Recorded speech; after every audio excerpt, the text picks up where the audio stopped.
Hello everyone, welcome back. I got in a new scope for Primary Arms. This is a variable 1 to 8, but this is a first focal plane as opposed to the one that I had here for, this one I've had for at least 3 years now. This one is a second focal plane, okay? So I've got a lot of trigger time on this scope over here. This one I've only had for a few days.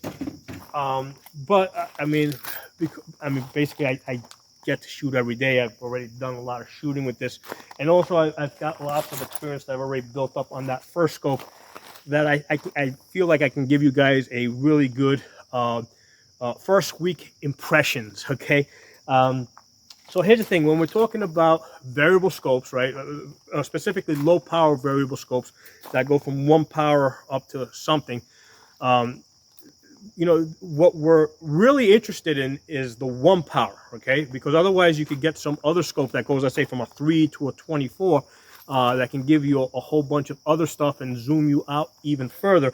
But if you're looking for a low power, an lpvo, you're really interested in that 1 power, and you expect that you're going to be doing most of your shooting in that 1 power, okay? Because otherwise, again, there's other options out there.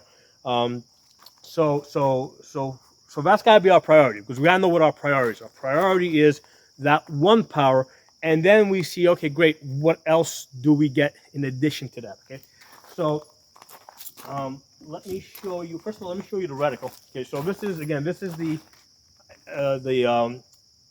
the first focal plane, which is, I think it was $450 compared to $350 of the second focal plane. So I'm going to refer to these as my original one in second focal plane being the cheaper one, okay? And then I'm going to refer to the first focal plane as being the more expensive one, okay? Just so that I have a quick, easy way to refer to these scopes, okay? So this is the more expensive one, the first focal plane, and that's what your reticle looks like. Get you in the zoom there. Okay, so the nice thing about this one is that this has the 5 and 10 mile wind indicators, which was lacking. The 10 mile per hour wind indicators is what was lacking in the cheaper one that I had. Okay, that was the thing that was lacking, that made me say, hey, let me try this other one out. So the cheaper one, and when I say cheaper, it doesn't mean that it's not as good, or it's just cheaper because it just costs less. Okay, so that's what the reticle looks like. Where are you? Get you in focus. Oh yeah, there it is. So as you can see, this actually goes down all the way to 800 yards. Although most of the time you're only going to be with 5.56, you're only going to really be going out to 600 yards, because the bullets really get wonky after 600 yards. But the wind indicators here those are only 5 mile per hour wind indicators. So this was my main issue with this scope. Okay, so now again, most of the time we're going to be living in that 1 power. So in 1 power, let me show you what this scope looks like. Now it is sun's starting to go down. It is starting, become night here, and here's the thing: we're going to start off looking at these etched reticles without the illumination on. Okay, and the reason why that's really important is these scopes, neither of these scopes have like a auto shut off, shake awake. So there's a good chance that you're going to run out your battery and you're going to be working with just the etched reticle. Okay, so even though it does illuminate and it's a lot easier to see when it's getting darker like this, we're gonna first look at it with just the etched reticle. Okay, so right now we're in 1 power. Get you guys in position. Okay, so there you go. Try to get it focused. All right, so there's my horseshoe. All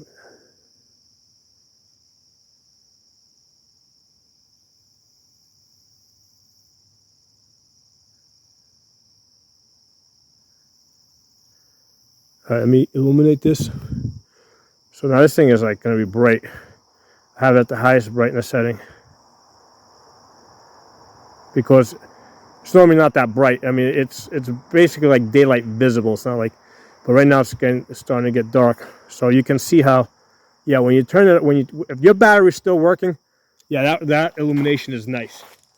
But until they've got auto shut off and shake awake, you have to kind of discount that and assume you're going to be working with just the etched reticle. Okay? So now this is, make sure I'm in 1 power. Okay, this is the more expensive one. This is the first focal plane. Okay, what is it? SLx 1 to 8, 24 FFP, first focal plane. So, see how much smaller that reticle is?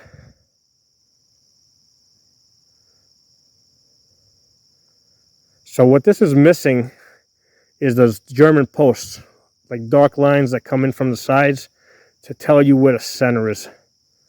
That's what this is missing. This would have been really good if it had that. Let me turn on the illumination.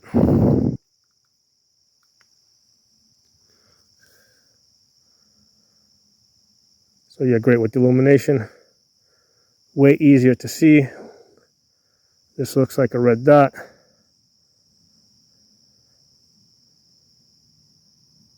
But when we have no illumination,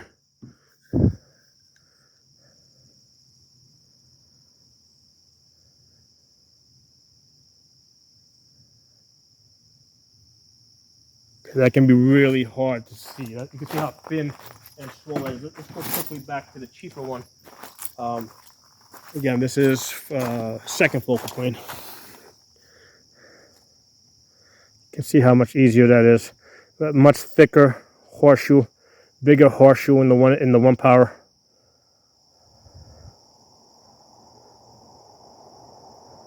I mean, it would have been nice to have those German posts, those you know, or the duplex lines coming in from the sides. That would have worked better too. But given that neither one of these scopes have it, clearly the cheaper one is easier to see in 1 power. Okay, and again, it's all about priorities. The priority, I think, with an lpvo is that 1 power. Most of the time, you're going to be working in that 1 power. So I kind of discussed this. I mentioned this in the other video that I did where I was comparing first focal plane, second focal plane. Don't be in such a rush to leave the second focal plane, the cheaper scope, for the more expensive first focal plane scope, because you got to be getting something out of it. Okay, what are you getting out of it? Okay, great. You have something that sounds more expensive, is more expensive. Now, the purpose of having a first focal plane scope is if you got, let's say, like a mill grid on it, right, where you have mill lines. As you zoom in and out, the value of those lines stays the same, and you can do your range estimations. Okay, so that's the purpose of having a first focal plane scope where the value of those lines doesn't change. If you have a scope like this one, which doesn't have like a mill grid in it, right, or you know, you're not measuring anything, you're not making estimations based on you know, the distance between the lines, I'm not able to see a benefit to going to the second going to the first focal plane, to going to the more expensive scope. Again, the reason why I did it is because I wanted those 10 mile per hour wind indicators, because the cheaper one only has 5 mile per hour wind indicators, and I wanted the 10 mile wind indicators for what I'm doing. But other than that, I don't see a real benefit. Like there's no reason why I would recommend this to like the people that I train. I would say, listen, just get the cheaper one. It's going to be a lot easier for you guys to see up close, okay? And you'll also be able to see at distance. Now, at distance, let's talk about shooting at distance now. Now, the at distance, because here's the thing, on the more expensive one, on the first focal plane one, right? What happens is when you zoom out, that horseshoe gets really big, so it looks really nice at a distance, okay? Whereas with the cheaper one, second focal plane, that horseshoe stays the same size in and out, okay? which is not a problem. Okay, and let me show you guys. I'm going to try and zoom out, and I'm going to try and aim at those rims that are on the ground over there. And it's kind of hard to, let me try and line this up because it can be a little bit difficult in 8 power to, okay.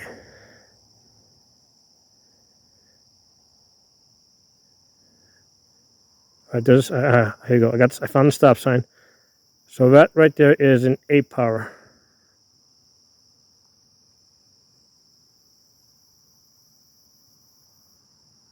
Okay, 8 power. Yeah, I see it. Now I'm gonna go to the same stop sign in the more expensive one, first focal plane. We zoom out to 8.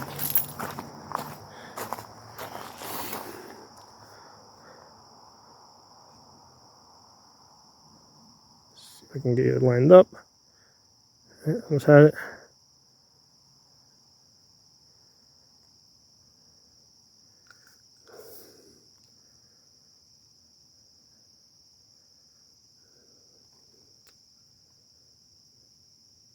Almost.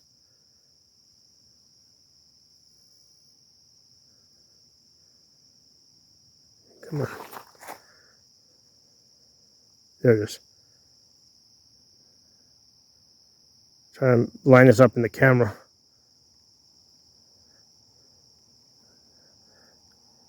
Come on, man, get over there.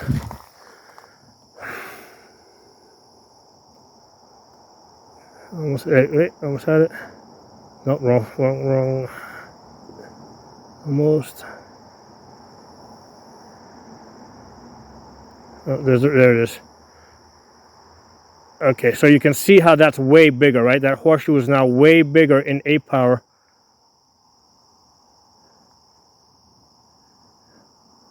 There it is. So that horseshoe is way bigger in 8 power. And they did this on purpose because here's the thing: if they started off with, they started off with the horseshoe right in 1 power, it had to be big enough so that you could actually see it, right? So go back to 1 power. So they had to make this big enough so that you could actually see it, kind of see it. Right, so when you zoom up to 8 power, that gets bigger. Okay, the horseshoe gets bigger relative to the target. Whereas with the second focal plane, it doesn't get bigger. It stays the same size. Only the size of the target changes. Okay. So again, my initial impressions. Okay, having been working with this for a couple of days now, there's no reason to go from a second focal plane scope, a cheaper one, to a first focal plane scope, okay, unless you're going to be using a mill grid, right, and doing range estimation and doing other calculations. Okay, that's the only reason that I can think of. If you guys can think of some other reason, let me know.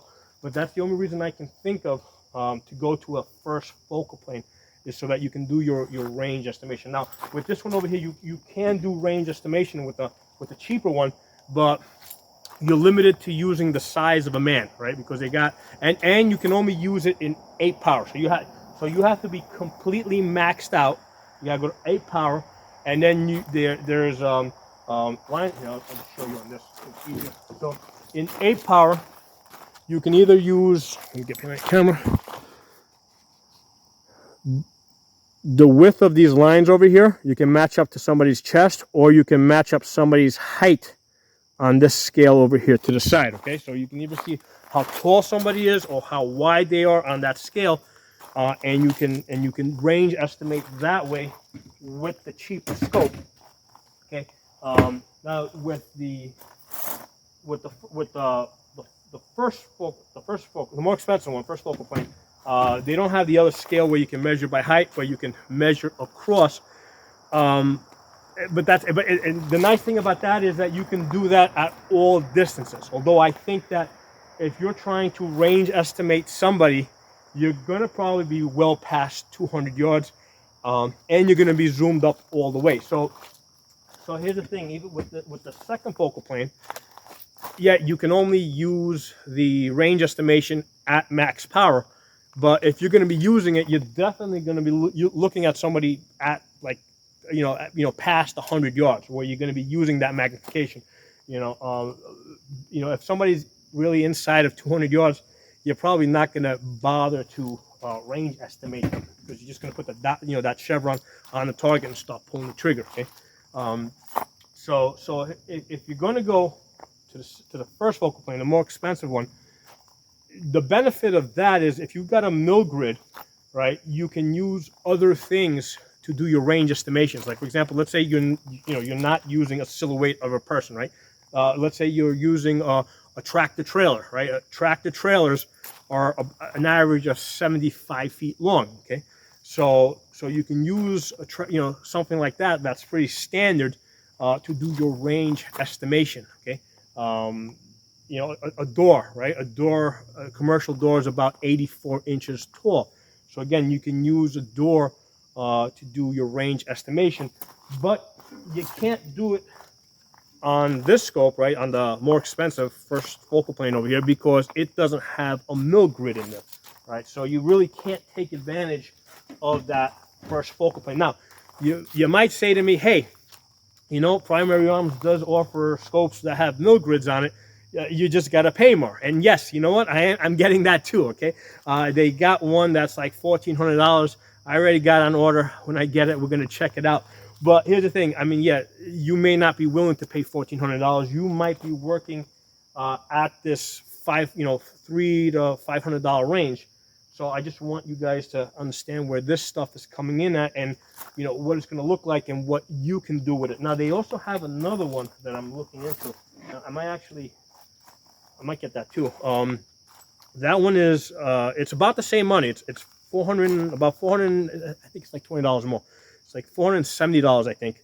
It's a first focal plane. Okay, but that actually has a mill grid in there, right? It goes from 1 to 15, and it appears to have well, here's the thing. It has a mill grid.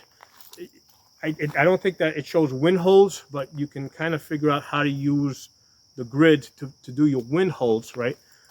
So that makes sense, right? That makes sense, because if you're going to go to a first focal plane scope, you need a mill grid in there in order to be able to make use of that first focal plane. So when I get that scope, we're gonna check it out. But right now, in my initial impressions between these two scopes here specifically, all right, the Silver Series Raptor 556, and which is about $450, and the Primary Arms 1 to 8, the cheaper one. Get the cheaper one, right? Get the second focal plane, because I don't think you're going to be able to really take advantage of the other one that has that first focal plane and do range estimations, and mill targets and stuff like that. So those are my initial thoughts. I'm going to keep working with this for a few more days, and if I get any different ideas, I'll do another video, share it with you guys. If when I get the other scopes in, we're definitely going to talk about those. I really like Primary Arms. There's a reason why I've got this Primary Arms scope, and I went and I got this one, and I got more coming in. Don't take my criticism as like Primary Arms sucks or something. Obviously, I bought Primary Arms, and I've been going back to them to buy more stuff. One of the nice things I like about Primary Arms, right, is that they've got lots, specifically in these variable scopes, they've got lots of options, and they're constantly testing out and experimenting with different reticles, and they watch the video reviews that I do and other guys do, and a lot of times you'll see them make comments and offer advice below in the comments section. So they are paying attention to the feedback that we're giving them, and that's part of the reason why I keep going back to them, because I see that these guys are in an aggressive state of development. Okay, they're looking to figure out what's the best stuff to do, what people want, what works for them, and they're trying to bring it out at the best price. And this is, I feel really good about this company. I feel really good about recommending. But like I said, they have lots of products. So the question is, of all the things that they have, which is the right one for you? Which is the one that you're going to be able to utilize the best? Like for example, like here, this one, you know, this one over here, the first one I had, the cheaper one, only has 5 mile/hour wind holes, whereas this more expensive one, it has 5 and 10 mile/hour wind holes. So if that's the deal breaker, if I have to have a variable scope that has 10 mile/hour wind holes, and yeah, obviously I gotta go to this one. I gotta go to the, you know, this, you know, despite the fact that it might, you know, maybe I can't see it so well or as well in that 1 power. If that's the thing that I need, that might be the thing I need to get. Now, in my case, it's like, okay, I'm not, I think I'm losing, in this particular instance, I think I'm losing too much in that 1 power. That horseshoe gets a little bit too small, I think, to be useful. And given the fact that, again, these optics don't have auto shut off and shake awake, most of the time I assume that I'm going to be working with that etched reticle. So that etched reticle has to be very visible, you know, especially like now. Like, see how it's getting dark, low light conditions. You know, it has to be able to work. Let me see what it looks like in the camera, because the camera usually gives a little bit more light than is actually out there. It's actually a little bit darker than what you guys are seeing. Let me go back to the 1 power. Okay, so in 1 power, right, you can see that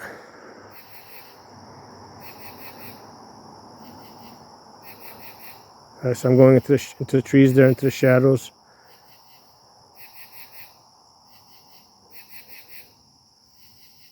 All right, let me get the more expensive first focal plane.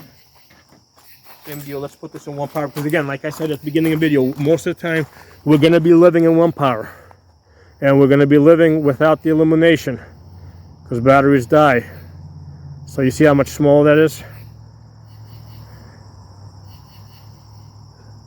If this had the German posts that came in like from all 4 sides, this might have been workable.